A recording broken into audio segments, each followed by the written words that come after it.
وَدَّ كَثِيرٌ مِّنْ أَهْلِ الْكِتَابِ، اور اہل کتاب میں سے بہت سارے لوگ ایسے ہیں جو یہ چاہتے ہیں لَوْ يَرُدُّونَكُمْ، کاش کہ تو وہ میں پھیر دیں، مِن بَعْدِ ایمانکم، تمہارے ایمان سے، کفارن، کفر میں۔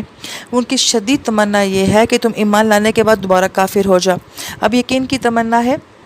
اہل کتاب میں تھے جو ان کے اسکالر ٹائپ لوگ ہوتے تھے، علماء ٹائپ لوگ ہوتے تھے، ان کا یہ ہوتا تھا کہ جو نیو مسلم ہے، اب آپ غور کریں کہ صحابہ اکرام گویا کہ وہ نیو مسلم ہوتے تھے، وہ تو ہمارے لیے صحابہ ہیں نا، لیکن اپنے دور میں تو وہ نیو مسلم ہیں، لہٰذا ایک بندہ نیا نیا مسلمان ہوتا ہے تو اس کے ذہن میں سوال ڈالنا، اشکالات ڈالنا، اس کو کمزور کرنا، اس کو ڈرانا، تو ان کی یہ کوشش ہوتی تھی کہ یہ جو نیا طبقہ اسلام قبول کر رہا ہے یہ اسلام کسی طریقے سے نہ قبول کرے۔ حسدا من عند انفسہم من بعد ما تبین لهم الحق، اور حق ظاہر ہونے کے بعد یہ ان کے دلوں کے اندر حسد تھا، وہ صرف حسد کی وجہ سے یہ چاہتے تھے کہ جو اللہ تعالیٰ نے تمہارے لیے حق کو کھول دیا ہے کسی طریقے سے یہ حق ان تک نہ پہنچے۔